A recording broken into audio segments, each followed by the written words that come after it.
mojito cocktail, une explosion de saveurs dans une même et seule bouteille. Fruits yëpp ñu jëmbatee ko Sénégal si anam yu sell te naturel. Jus Vito pour seen goûter doom yi, collation ca bureau ba, ngénte maanaam bépp xew. Am na jus orange ngir may leen cawarte ak tonus. Jus corossol am na baax lool si yaram ak ay ferñeenteem yu am solo. Gingembre bi moom dafa baax lool si góor ak ay vertus baax lool itam si organisme. Buy bi nag day wàññi tooy baax si yaram tayit yi leen sawarloo. Jus bisaab bi nag dina yokk seen kattan boole si vitamine rek la. ñi bëgg soo naturel nag Vito soo exsident pour fête bu mënti doon te baax lool si yaxu gune ak mag lépp nag nekk si emballage yu civilisé te wóor. ak jus Vito da ngeen am choix. Vito jus et sow existe en bouteille de 1,5 litres et 33 centilitres. Vito jus fabriqué par Groupe Cefas à Dakar à la cité Keur Damel à côté de la mosquée. Téléphone 77 241 06 06.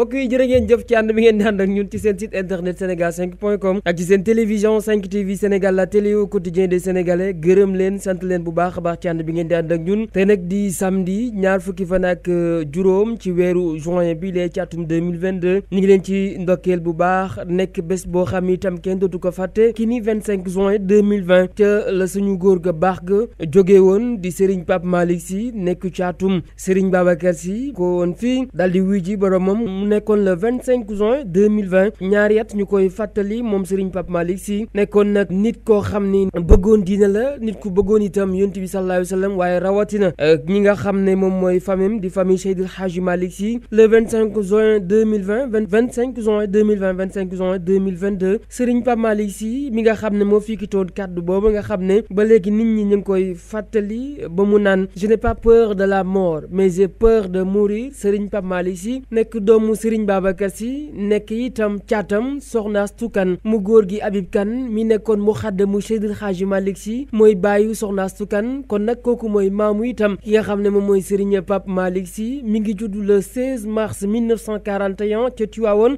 génn àdduna le 25 juin 2020 fii ci Ndakaaru Njaay te fi mu dëkkoon fa la bàyyi ko moom nag moo nekkoon itam rek ci Cheikh Tidiane Sy Al Maktoum ak Al Amin ak seeni jigéen soxna Umu soxna Zeynab. Serigne Pape Malick Sy nag maamam la ñu ko duppee ba pare itam mu nekkoon caatum Serigne Babacar Sy baayam fonkoon ko lool bëggoon ko lool itam ndax ni mu bëggee woon maamam jilee di Seydil Hadji Malick Sy moderne tolérant ouvert et d'une grande curiosité intellectuelle. Il était en phase avec son époque, puissant dans les sources authentiques du savoir islamique et des écrits des savants pour donner sens aux complexités du monde. moom Serigne Pape Malick Sy nag moom la ñuy fàttali tey ginnaaw bu mu génnee àdduna ñaari at ak léegi Sénégal gi yëpp di ko jooy ndax Serigne Pape Malick Sy nekkoon na nit koo xam da daan boole foo ko daan fekk rek da daan gindi nit ñi pour yóbbu leen ci yàlla suñu borom. Serigne Pape Malick Sy repose depuis hier aux côtés de son frère et tuteur Serigne Cheikh Tidiane Sy Al Maktoum après son rappel à Dieu ce jeudi 25 juin à son domicile à Dakar. Il a hérité du statut de porte-parole de la famille de Seydil Hadji Malick Sy après le décès de son frère aîné Serigne Abdoul Aziz Sy Al Amine 1 septembre 2017. 3 ans, il a comblé le vide laissé par l'éternel porte-parole et éphémère Khalif Al Amin avec diplomatie, fermeté, tact et ouverture d'esprit. Il n'a pas eu la même longévité que son frère aîné Al Amin, mais il était devenu le cœur de la famille Sy pendant 4 ans. Pape Malick Sy était la voix qui appelait les fidèles à suivre la voie de Dieu, du prophète sallallahu alayhi wa sallam et de la famille Seydil Hadji Malick Sy. Cet homme qui tirait sa révérence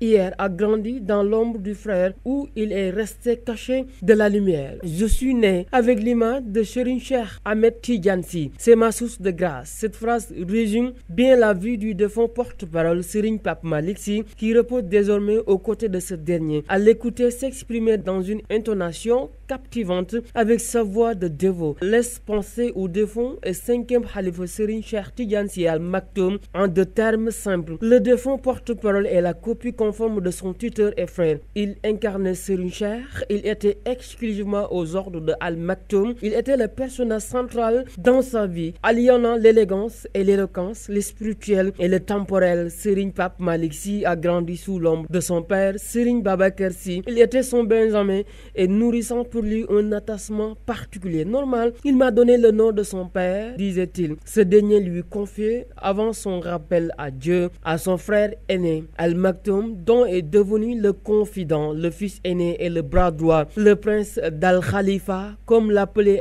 affectueusement les fidèles Tidjane, était aussi le père spirituel du Daïratul Moustachidine wal Moustachidat. Il a marqué de son empreinte les nuits de Laylatul Khadr de l'université du Ramadan organisée chaque année par ce mouvement religieux dirigé par son neveu Serigne Moustapha Sy Al Maktoum à l'occasion du mois de Ramadan. Éloquent, éduqué, aimable, brillant, intellectuel, maîtrisant parfaitement les principes islamiques et les sciences religieuses, Serigne Pape Malick Sy avait aussi l'aptitude de cerner l'évaluation et les réalités de la société sénégalaise. Il était aussi pour Tivaouane une expression mesurée par son langage. Serigne Pape Malick Sy savait aussi faire de la politique, n'est-ce pas lui qui disait le marabout? N'était-il pas un citoyen qui a son extrait de naissance et qui paie ses impôts comme tous les autres? C'est insensé de dire qu'un marabout ne doit pas parler de politique. Ceux qui le disent ont tort. Une liberté d'esprit et ses activités politiques qui lui ont valu la prison. Nous avons fait toutes les prisons du pays parce que j'appartiens au front du refus qui consiste à savoir dire non quand il le faut. Tout est question de responsabilité. Soit on est marabout et soit de rester dans son coin pour s'occuper de la spiritualité, soit on s'occupe également du temporel. Précisez le monogame et père de 2 filles, Fatima Sy et Safiatou Sy. Serigne Pape Malick Sy yàlla nañu ko yàlla fayal. ñu koy fàttali tey nag xel yëpp ngi Tiwaawan ndax nii ñu koy fàttalee noonu itam la ñuy màggalee téeméeri at yi nga xam ne ginnaaw Seydil Hadji Malick Sy def na ko ci liggéey bi nga xam ne liggéeyal na ko yàlla suñu borom, liggéeyal ko mag ñu baax ñi, waaye liggéeyal ko itam ki nga xam ne mooy yonent bi sallallahu alayhi wa sallam. Moom nag sëtam la ñuy fàttali tey ginnaaw bu mu defee ñaari at ci suuf génnoon àdduna le 25 juin 2020 le 25 juin 2022 ñu koy fàttali moom Pape Malick Sy di ñaan yàlla suñu borom yàlla taas ñu ci barkeem ndax nag doomu Serigne Babacar Sy la. Serigne Babacar Sy moo nekkoon premier xalifa El Hadji Malick Sy, nekkoon itam doomu Soxna Astou Kane,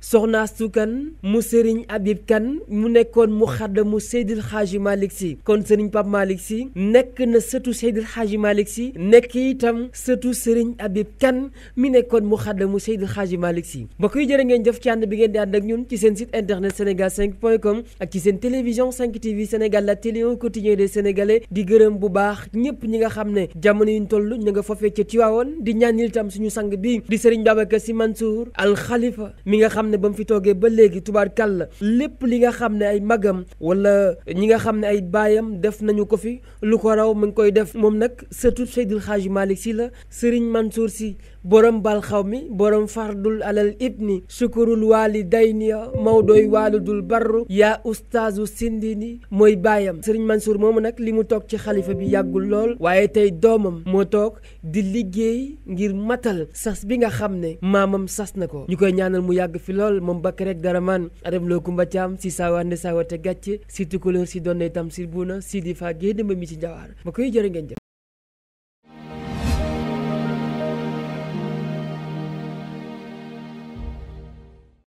Vito Cocktail, une explosion de saveurs dans une même et seule bouteille. Fruits yëpp ñu jëmbatee ko Sénégal si anam yu sell te naturel. Jus Vito pour seen goûter doom yi, collation ca bureau ba, ngénte maanaam bépp xew. am na jus orange ngir may leen cawarte ak tonus. Jus corossol am na baax lool si yaram ak ay ferñeenteem yu am solo. Gingembre bi moom dafa baax lool si góor ak ay vertus baax lool itam si organisme. buy bi nag day wàññi tooy baax si yaram tayit yi leen sawarloo. Jus bisaab bi nag dina yokk seen kattan boole si vitamine rek la. ñi bëgg soo naturel nag Vito soo exsident pour fête bu mënti doon te baax lool si yaxu gune ak mag lépp nag nekk si emballage yu civilisé te wóor. ak jus Vito da ngeen am choix. Vito jus et sow existe en bouteille de 1,5 litres et 33 centilitres. Vito jus fabriqué par Groupe Cefas à Dakar à la cité Keur Damel à côté de la mosquée. Téléphone 77 241 06 06.